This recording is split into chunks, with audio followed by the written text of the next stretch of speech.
Hey everyone, Amy Stefanik here, the entrepreneur's wife with my amazing husband, Matt Stefanik, and our wonderful friends from the Marriage Restoration Project. Hey guys, how are you doing? Good. How are you? Good, good. So, we are going to jump on here today and talk about boundaries for our extended family.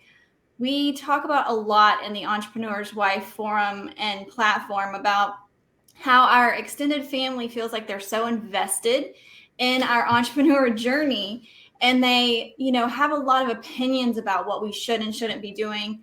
And so it's difficult because as we climb this entrepreneur mountain, we ask a lot of our families, right? We ask them to be our sounding board, to give us advice, to help us with the struggles. They lend us money, but then we're like, okay, but we don't want you to give us your opinion. Yeah, that doesn't entitle you to have a say in my life.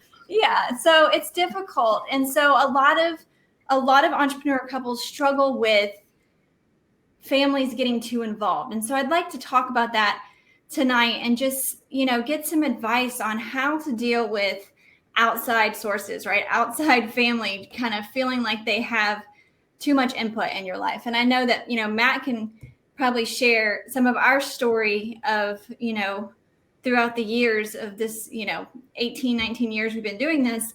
We've asked a lot of our family, right? Yeah, especially in the early days when I dropped out of college and started flipping houses in South Florida. I mean, that was a really hard feast or famine type of business. I'd make a check for 10 grand and then we just write it down. And then, I'd make big chunks at a time. But, to fill in those gaps, sometimes we had to borrow money from family. And, it's one thing when it's your family, when it's the other spouse's family, they think you need to go get a job, right? They think you need to be a real man and go get a job and like stop messing around with all this real estate investing or whatever they think it is. It's their perception of what an entrepreneur does is completely warped. And so it's not easy to kind of balance needing their help and then also not wanting their advice. Yeah. That is a challenge because if you have that, especially if you're getting money from them, it makes it they feel entitled to offer their opinion. And then, I mean, it makes sense from their perspective. They're investing in you; they want to have a say. Yeah. But ultimately, I think it's always about. I mean, you can share about my parents. They. What did my mother always say about getting involved as a mother-in-law? Oh, I have a great mother-in-law. She really knows that it's not her place. Like she'll start to maybe be about to say some advice, and then she'll be like, you know what, it's not my place. That's good. That comes with wisdom, right? It Yeah. So some, does, yeah. So yeah. some people are blessed to have respectful in-laws, and they're able to. I mean, be able to just like not giving their 2 cents and give you the space that you need as the children, adult children, to work through it and build your business and do whatever you need to do in your life. But of course, other situations, people are a little bit more intrusive. So the question is, how do you create that balance? How can you show that you're grateful for their help, when it's monetary help or watching the children while you need to do work? Um, have that gratitude, and then also validate their concerns without kind of feeling that you need to listen to them or arguing with them or getting in a whole conflict about it. Yeah. Yeah, so well, back up a little bit. I know, for us, regardless of if we ask to give them money, it seems like a lot of people in our life have felt like they needed to tell us what to do. And I've learned at first when I was younger, it was very frustrating and I would be super defensive. But then over the years, I realized that it's just them projecting their own fears onto us. Mm-hmm. They're like, I could never live that way. Like, it doesn't seem stable. I'm worried about you. Like, I'm worried about my grandchildren or my nieces or nephews or whatever it is. And so it's what I try to explain to the entrepreneur couples is they're not coming from a place of really negativity. They're coming from a place of love. If you can just flip your mindset a little bit and think, if they didn't care, they wouldn't want to give their input. They would just be like, whatever, do what you want. Mm-hmm. But they're concerned. And an entrepreneur's lifestyle is concerning. I mean, we don't make conventional money. We don't have a job. We have a life and car and a house and mortgages and bills, but we don't have a 9-to-5 job. And that's scary to a lot of people. And so, what would you say, like if an entrepreneurial couple came to you and said, can I get like 3 tips or, some advice, like 3 areas of advice on how to go and speak to my family about maybe backing up a little bit? What would that look like? So one of the things would be, as we said, setting boundaries. So I guess it does depend on the relationship. It does depend on, if a family, if your in-laws or your parents are giving you money, um, it's a little bit more tricky because you're kind of tied to them that way. But if they're not giving you any money and supporting you that way, it's much easier to set firmer boundaries and kind of to say, I appreciate what you're doing for me, or I appreciate your questions and your support. And this is something that my spouse and I are working on together. We both have discussed this. We agree with each other. We have a plan, and nicely kind of butt out, not in a nice way, Yeah. of course. That's number one, setting healthy boundaries. Number two is learning how to, as you pointed out, Amy, that it's more their stuff than really what's going on, meaning their fears for us and their love for us. So also working on our own defensiveness. So instead of defending ourselves and saying, you have no right to tell me what to do, we're going to be fine, or getting all ruffling your feathers, just realize, having a broader perspective, you're really concerned, and validating their concerns. And that makes sense that you'd Yeah. be worried about us because we don't have a steady paycheck, and and that makes sense. And then tied into that is kind of, I believe we mentioned this last time, about really learning how to listen to someone else and go in their world and mirror them. So trying to kind of, instead of answering and feeling like you're defensive, reflect back what they said. So you really work, we're not when we teach couples how to do it, or in business how to do it, we do it a little bit more formal, but what I heard you say, but is X, Y, and Z, but a little bit more informal. Like, so you're really worried about us. You think that we don't know where we're going to make our next money, and we have all these bills coming up, and you think we should get another job. Instead of like explaining all your reasons why you should be doing what you're doing, just reflect back what they're saying, let them feel heard. And a lot of times when you let another person feel heard, that allows them to calm down. They want to feel heard. They want to feel that their concerns are important. And many times once they feel that, then they will calm down, and you will also calm yourself down because you won't be as reactive. And you won't take it personally. You realize, okay, this is their stuff. I don't need to let it bother me. I'm going to keep on doing what I'm doing. They also need to be respectful that they have a right to have an opinion, and their feelings are valid. Yeah. And I think a lot of times we hear what we want to hear. If you go into the conversation already feeling defensive because you know that you believe they're going to act a certain way or say a certain thing, then your hearing is limited. You're only hearing what you want to hear. And I like what you said about repeating it back. I'm going to start using that on Matt. So what you're saying. So, but I think it's important because sometimes you could have it wrong. Right. Yeah, and I also think like they pick up on what we're feeling. So like if we're scared, which we probably are because we are entrepreneurs, and there are some scary times like now even. So if they smell our fear, like they're gonna pick up on it, and they're gonna go even more wild because Right. they perceive that we're they can pick up on it in like a Mhm. second. So before even entering a situation where, let's say, you're going to the in-laws house, or you're going to be talking to your mom on the phone, like before you even go into those situations, like really like put on your the shield.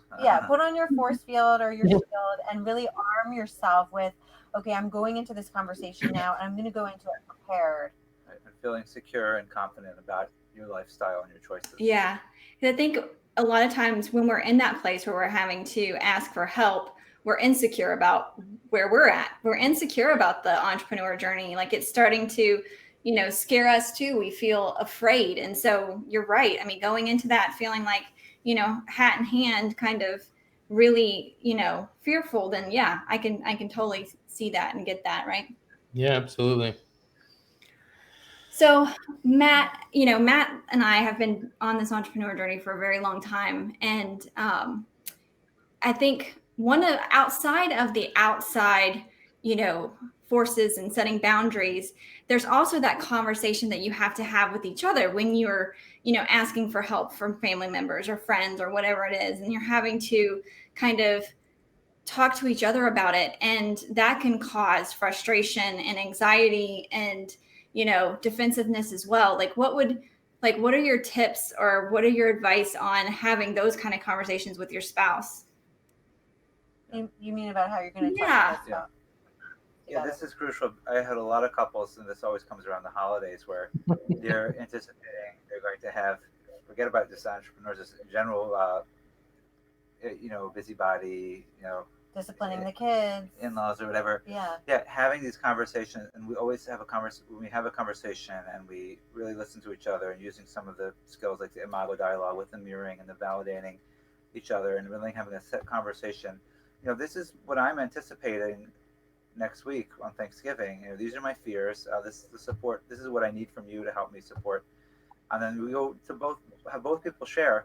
And once you do that, you can have better understanding. You're on the same page. And couples must always say that after they went to their in-laws or their parents, it was a whole different holiday than it had been in the past, because they were on the same page. And just because they pick up on your insecurity, family can pick up if you feel like if there's like fraction between you, that you're not connected, you're not on the same page. When they see that you're a united front, they're much more unlikely to kind of pry and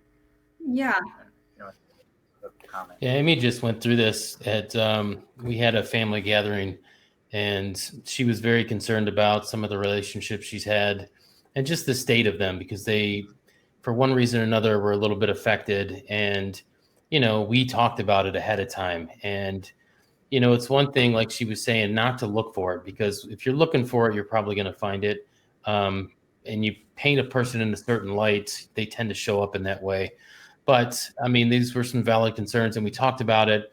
And we were united front. I said, "What do you need me to do?" And when we went into that situation, I was ready. I knew what the situation was, and so that thought about getting on the same page is super critical, because I think it really helped, and it was great. Everything worked out just fine. There was no issues, no any kind of drama or anything like that. So I think that really helped.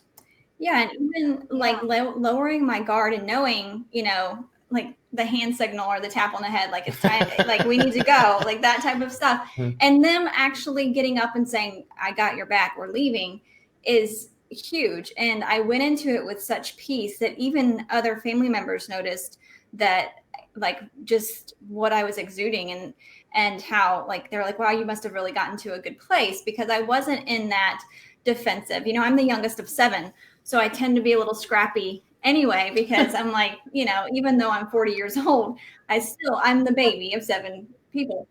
And so it's a weird dynamic, but I love that communication aspect of it, and saying, like, what I need. But I feel like sometimes even that can cause a defensive conversation, right? So how do you even approach that of, this is what I need? Because I can see how sometimes it would be like, well, don't I already give that to you? Like, why are you telling me what to do? Or why are you, like, putting rules to this event or whatever?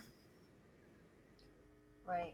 Well, I love what you were saying, Amy, before about that you've developed wisdom over the years to know, to be more confident, and to know that people are trying their best, and people do love you and they care about you. And I think, like, that shift that you've had, that you described over the years, probably is also what contributed to your success with the family dynamics this time around, because you went with it seems to me that you went with, like, a little bit more of an open heart, a loving heart, where you can have compassion for some of these people, instead of, like, going with that fighting, like, I need to say my piece and he needs to back me up.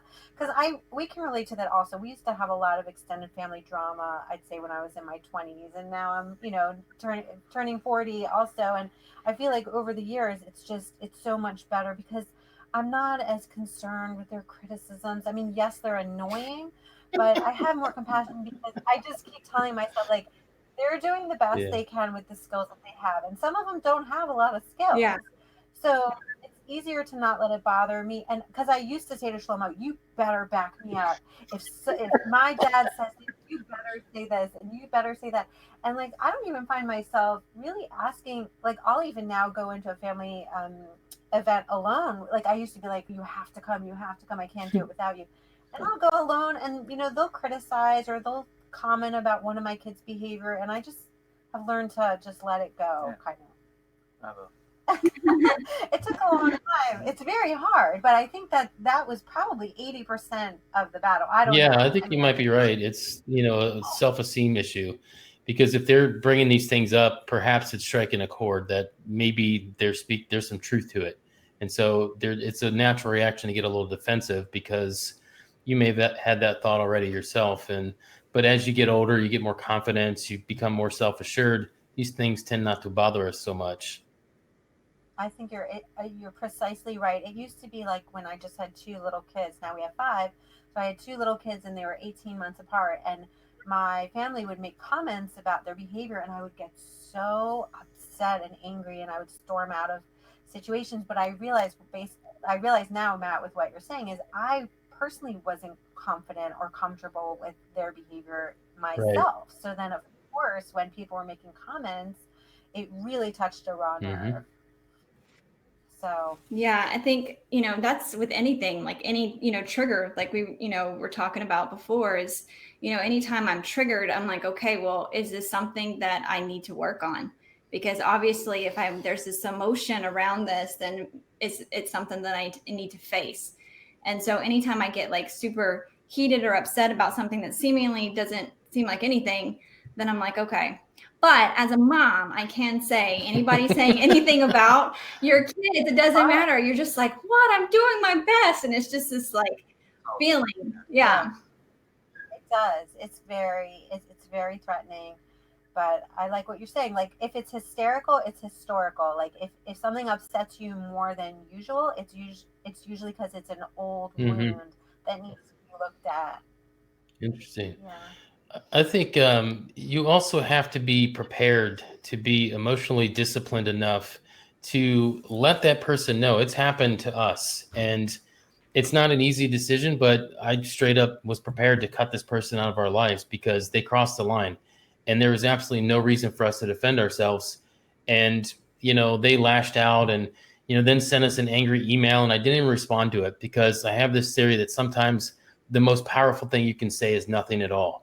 And so because I didn't give them a place for it to land, it forced them to reflect on maybe I'm wrong. Because if I just argued back with them, they'd have something to argue with, right? They'd have something to sink their teeth into and lash back even harder and maybe cling to their position. But I gave it a week or two, and we got another email, and again, it was a much nicer tone, but it was the same stance. We're like, they're not ready. So another week or so went by, and finally they reached out and just apologized because they realized that they were in the wrong. So instead of just fighting with them, it took a lot of discipline, but it was the right move because there was nothing for us to say. We weren't in the wrong. We stated our case. They knew where we stood. There's no reason to, elaborate and beat a dead horse, so to speak. So it worked out really great, but you have to teach people just because we're family doesn't mean you're entitled to be in my life. You need to earn it just like anyone else.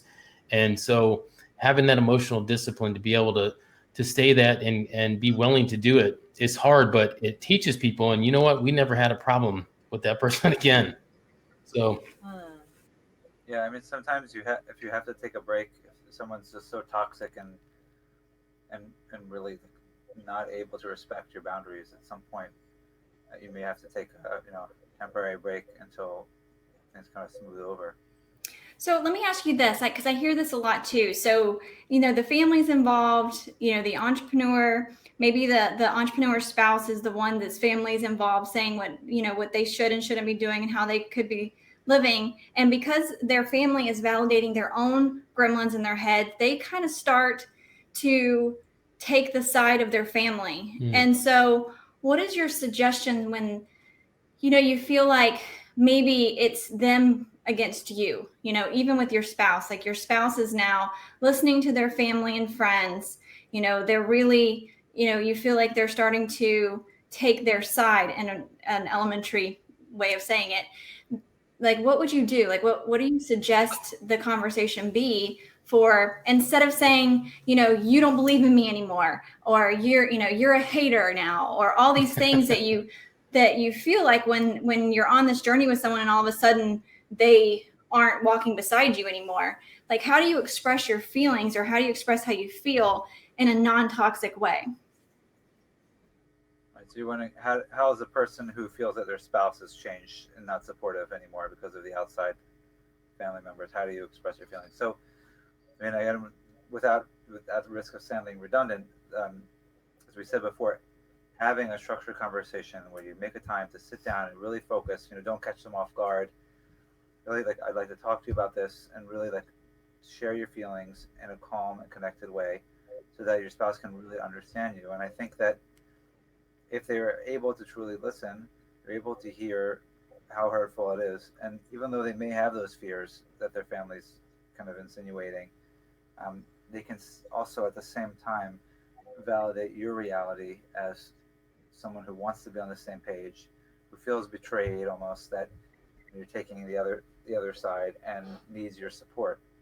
And through that, some of the antagonism could fade a little bit. But do you think there's something to be said about the fact that that person was engaging in all those conversations outside of the marriage to begin with? Like, I feel like it's really important to prevent that from happening by starting now, to make sure that if your marriage is not in a place where you can go to each other, then the person starts going outside, then it gets so much worse. Like, prevent that from even happening by being aware of, oh gosh, I really am talking to my mom a lot, or gosh, I really am talking to my guy friend instead of going to, because you would avoid like a bigger problem if you identify it before it even becomes too big.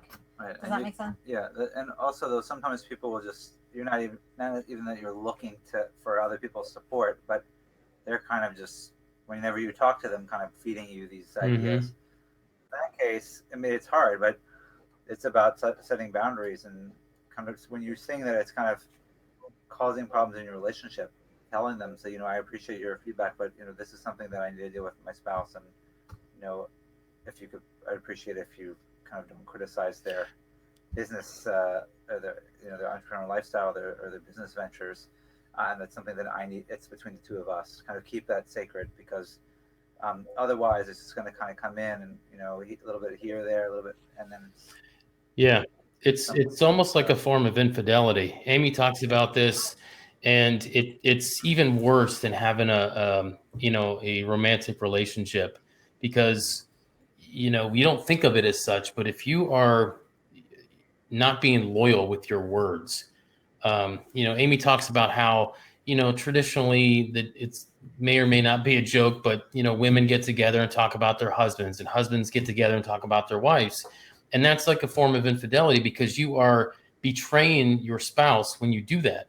And we have realized over time, and it's part of Amy's training now, that that's just a big no-no. You don't do that, because it shows that you're a loyal spouse and you are being loyal with your words and your conversations. Because if you invite that in, all it's going to do is form little cracks in your foundation that will slowly over time erode the very foundation of your marriage.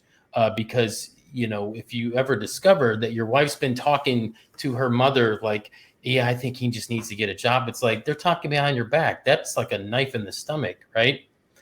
So it's super important that the two of you get on the same page, that you're not going to do that. You're not going to engage in those conversations. And instead of just refusing to engage, try to steer the conversation away from those things, so that we don't have to even, address them, and just sit there quietly. You know what I mean? It's very hard because society doesn't really hold that sacred. They think it's fun. Like most of TV shows in our society, it's fine hanging out with your guy friends and your girlfriends. And why wouldn't you like leave and go to Atlantic City and gamble or do things to Yeah. escape, a tough relationship? That's like okay in our society, but holding this relationship space sacred is so important to protect you from all the elements in the world. And it's very easy to get swayed. I mean, there's just, everyone's offering their opinion, and I see it. It's interesting that you mentioned about the infidelity, because we talk about this in terms of exits in relationship. People kind of, instead of focusing on the space, they go elsewhere, and that's a lot of times because they don't feel safe. They don't feel safe enough to be able to communicate about what they're feeling, so they kind of go elsewhere. And the same, I guess I always like to say that when someone's cheating, they're almost like they're possessed. They're not the same person. Like someone else is talking. It's not the spouse that you know. And many times, even if someone's not cheating, I always wonder, like, are you either you're having an affair, or like you have a therapist that's talking to you, or somebody else that's giving, like, that's poisoning your Right. mind and giving you, this is not the spouse that I know. And when you start seeing that, it's akin to infidelity. And it is very dangerous. Yeah, because you have these fears in your mind. And you have these thoughts and these fears, but then when someone else voices them, it gives validation to how you're feeling. And it's hard not to lean into that and say, right, I'm right? This is crazy. And so you stop having this conversation in your head with like the people in your mind that's sitting around the table. That's how I envision my other personalities. But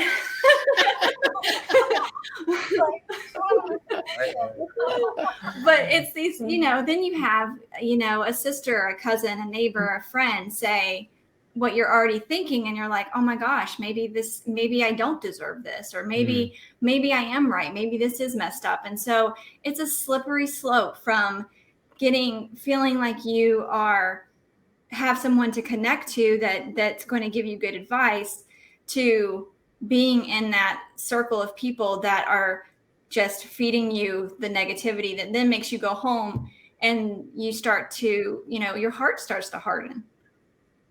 It's important to choose your friends Mm. wisely. I mean, ideally, we're very we are careful before we select like couples Oh, friends, absolutely. or we're very selective. And I mean, we're We each don't. other's best friends. We don't have lots of other friends, but We have our own friends, but we don't. Well, we don't really go out with other couples. yeah, that has its own. I mean, sometimes we do, but rarely, because that We can like create a families. whole nother set of problems. But it's important to be Yeah. selective with your friends, who you talk to, and who you spend time with outside We of learned work. that the hard way, definitely. People that, because we're so driven and we're entrepreneurs and we want, things for our life. And most importantly, we take total responsibility for our thoughts, for our words, and for our actions and the outcomes in our lives. Succeed or fail, it's on us. We're not victims of anything. And the problem when you start hanging out with people that don't share that type of mindset and mentality and outlook on life is you end up, it's a battle of wills. Are you going to, penetrate theirs and affect them positively, or are you going to allow their negativity and their viewpoint to infect yours? And so, we have this joke that we don't hang out with normies because, people that say it must be nice, or they complain about their jobs and all they do is piss and moan and they think they're victims. It's a low level of consciousness. And it's just, as much as we want to be positive lights and hang out with everybody, of course, it's just, we don't allow them in our space because they will eventually suck the life out of you, literally. I mean, it's an energy thing that you have to be very careful, not, who you allow in that space.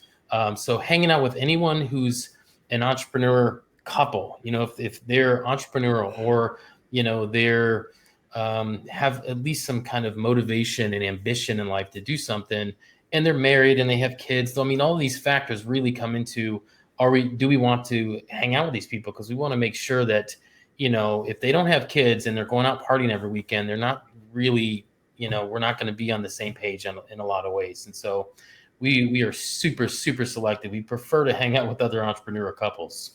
It's hard though, because Yeah. you have to be really disciplined, because when you meet a couple and I love her and I'm like, she's on my page, I love her, we got it, I'm just, and then then he's like, yeah, he's awesome, and then we go hang out, and then we find out one of them is not being faithful, or not, and you're just like, oh crap, but the other one's like, but I really like that person. It takes discipline to be like, we have to pull away, because as much as we think that we're going to be the light and change them, Yeah. it doesn't work that way. We've had it, we've been around it, we've seen it, we've lived it. It just doesn't work that way. And so it takes true discipline and boundaries to say, you know what, we'll love you from a distance. We have to, like, we're not going to hang out with you, as much as we did.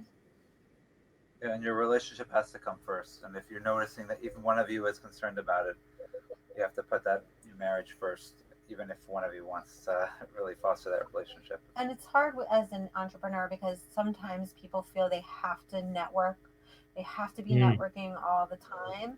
And we learned this the hard way also, that you know what, like, who says you really have to? Like, there are other, like, we found you online. I mean, we didn't have to hang out at some in-person meeting to find, wonderful other people. Like, no, just because people, somebody says you got to go out and network, you got to go to this bar for Yeah. this meeting, you don't necessarily have to. Yeah.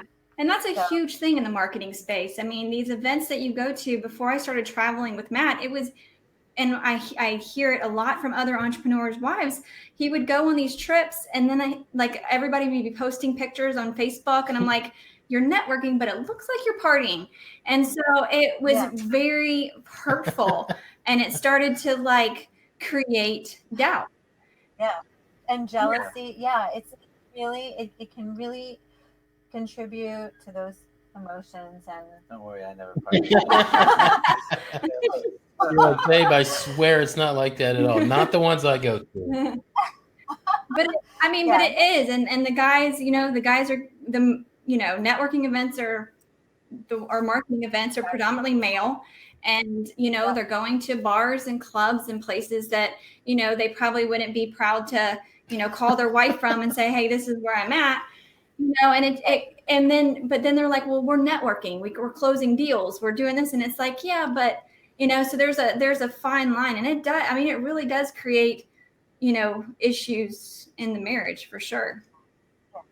It does. And look, we all make mistakes, and it's good to think about what is the end goal that people want. Like, really, the end goal should be, what, I want a marriage where my partner can be like my best friend, or I can feel like I'm really deeply connected, and then all those distractions won't be as tempting, because the space is good.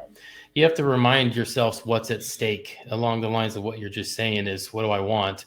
But, what's at stake? It's not just me personally. It's not just our marriage. It's also our kids. We don't just do things just for the sake of them. But if you want to be the best parent you can be, you really need to focus on being the best spouse you can be, because what your kids really need is both of you. And we see it far too often, how many of our kids' friends have divorced parents, and it affects them. I mean, you can't deny that it just affects a kid no matter what age they experience it. It's hard. And so that's part of what's at stake. Our great big vision and where we see this whole thing going, and the impact that we are trying to make in the world, this is all at stake. And so you have to remind yourself, is it really all that important that these people are pissed off because we don't want to go hang out with them? Well, we know what's at stake, and it far outweighs one person being mad that we won't hang out with them. Yeah, we're with you on that. I mean, we started, our company, the Marriage Restoration Project, because I am an adult child of divorce, and people in the world say, "Oh, kids are resilient; they'll survive." Well, you know what?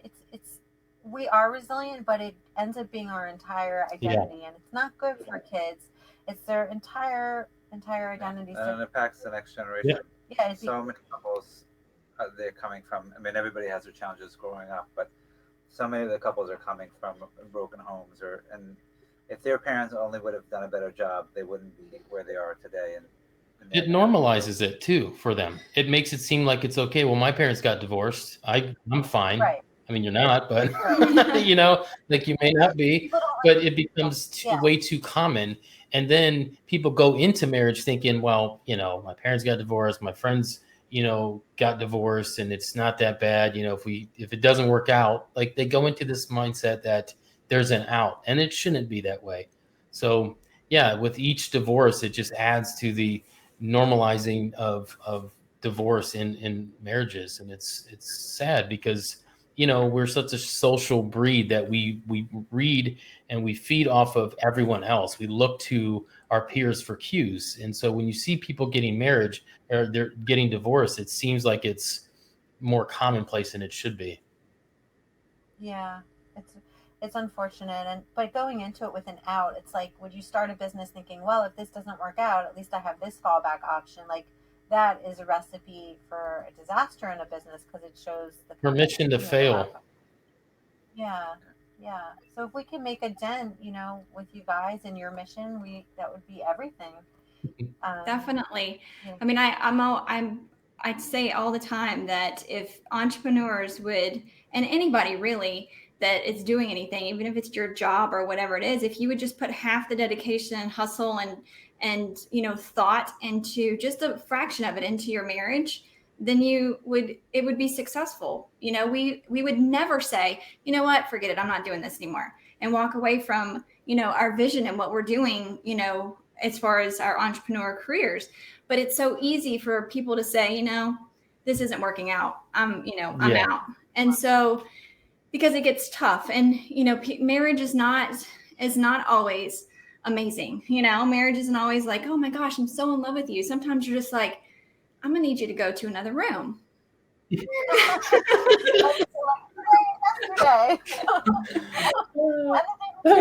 It's that's normal though. I mean, I think that you need people in your life to say, just like you need people, the reason why you want to connect with entrepreneurs is for them to say, I know it's tough right now, it's going to get easier, you have to push through. You need people in your life that'll say, I know it's tough right now in your marriage, but you know what? Here's the good points about him. Here's the good points about her. Just push through. It's going to be fine. Go talk to someone or whatever it is. You need those people, those voice of reason in your life. Mm. Yeah, I love how you use the word hustle for marriage. I haven't heard that before, and it's a great image.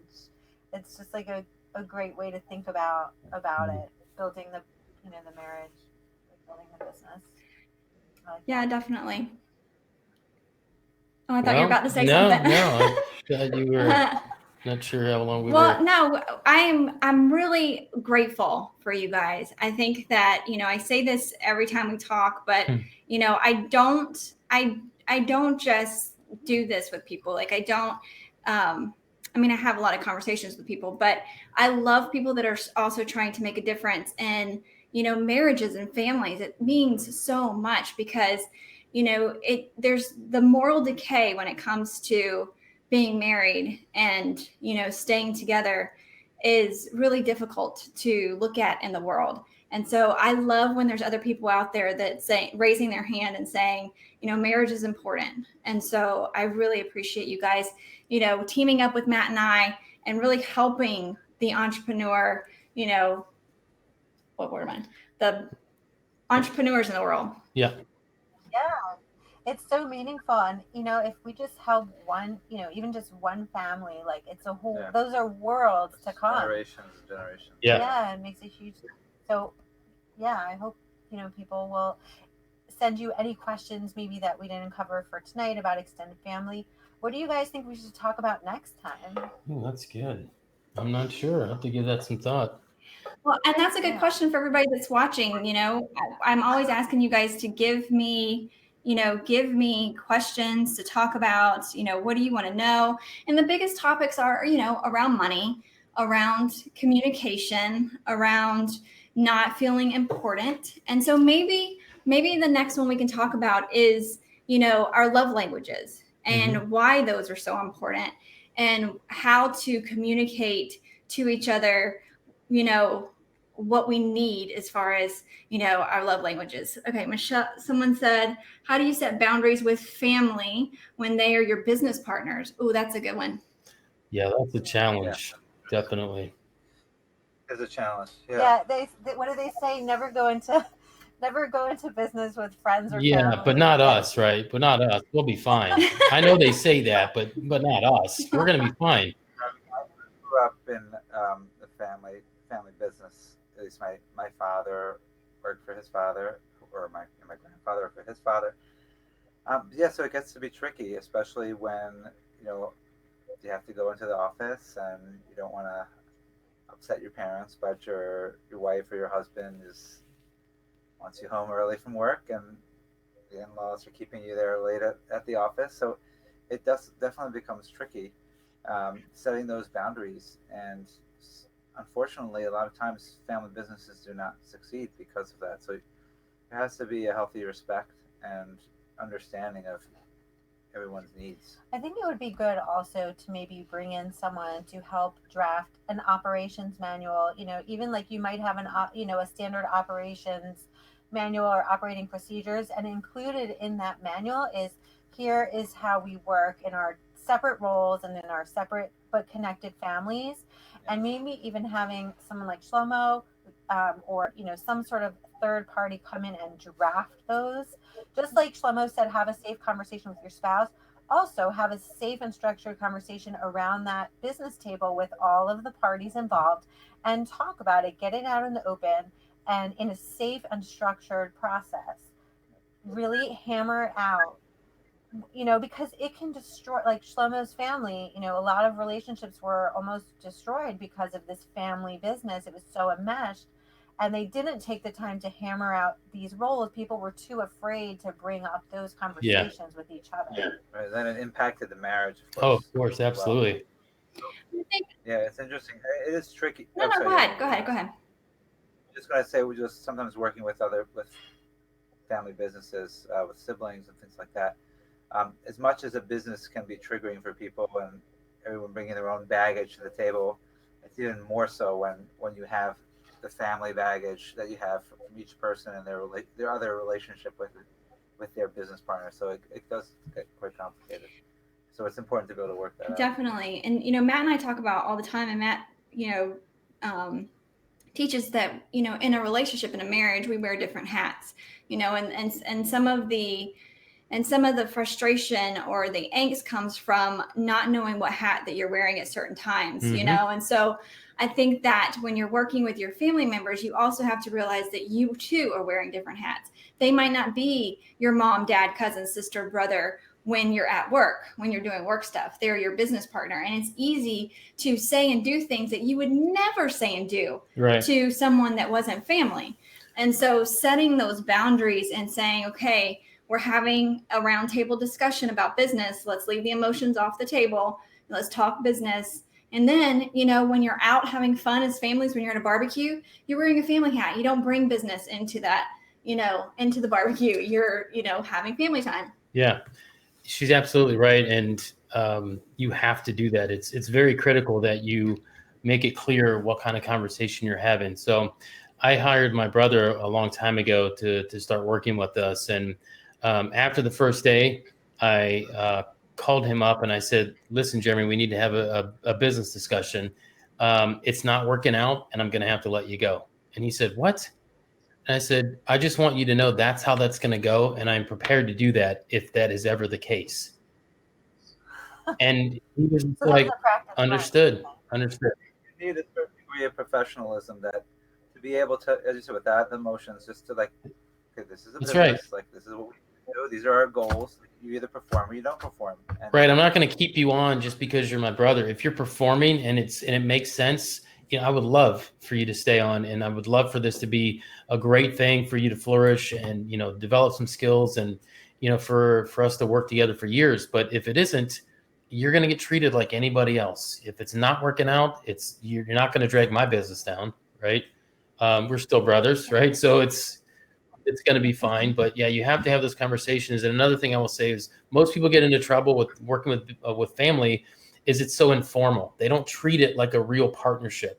So there's no contracts involved. It's all handshake deals. It's open for, interpretation down the road. And so if you don't spell out, what happens when things go wrong, you don't need to spell out what happens when things go right. I mean, that's easy. It's those contracts are in place to spell out what happens when things go wrong. And if you don't have those in place, it just gets really messy because you don't know how to have those conversations when you're also family. So I would absolutely suggest you need it even more so with family is to get those contracts and agreements in place that make sure you guys are covered in the event anything goes wrong.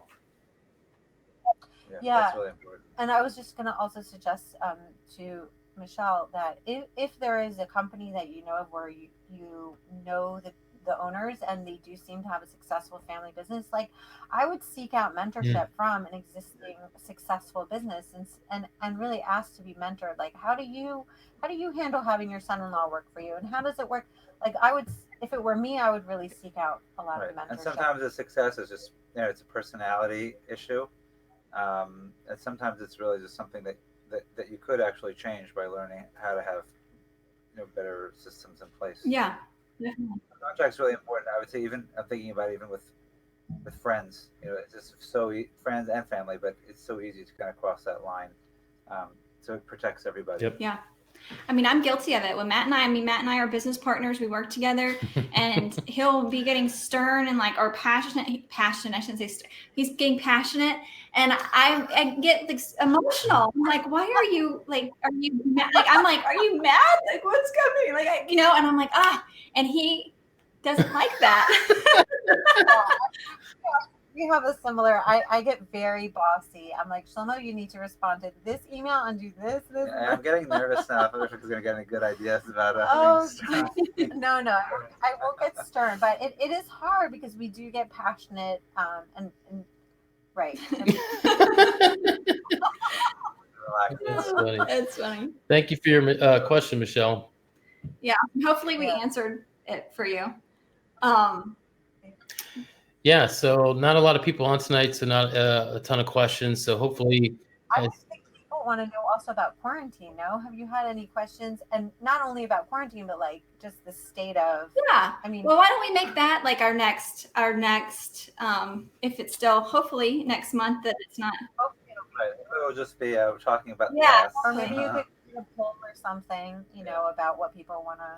Yeah, we'll put a poll in some groups and see what people want us to talk about.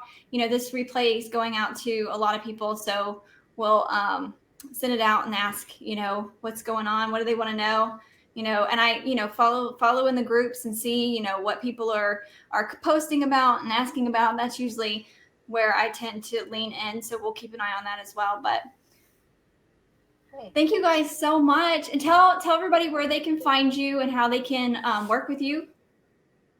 Sure. The marriagerestorationproject.com. The marriagerestorationproject.com. And, interesting, if you are stuck at home and your kids are occupied, we do work with couples online. Even our marriage retreats, our private marriage retreats, we do have a lot of couples. In general, we have couples from all over the world. Sometimes people come in person to see us, but now it's not really relevant. It's very difficult to travel, but we can still help you online even if you're stuck at home. And you probably might need it even more, or might have the time. Yeah, perfect. Well, great. Be happy to speak to you about your situation and see how we can. Yeah, I love that. Guys, be sure to look them up. They do 20-minute consults for free, right? I'm not just giving this away. It is free. I'm like, Shlomo does all the calls, so they can speak with him directly. It's so important to find people that you can talk to that is going to give you good advice and lead you in the right direction and be a safe, healthy sounding board. And so that's why we're working with the Marriage Restoration Project, because we want to give you another sounding board. Matt and I are here, but it's good to have other people to lean on. It's good to have, we might not resonate with you. And so, or we might not be able to help you go as deep as you need to go. And so reach out to them, look them up, get a free consult. You guys have time now. You're sitting at home, do an online session with them. They're amazing people. You'll love them. Thank you. All righty. Thank you so much for your time. I appreciate your insights, and we look forward to next month's session. Absolutely. All right. We'll be in touch. Bye for now. All right. Bye, guys. Bye.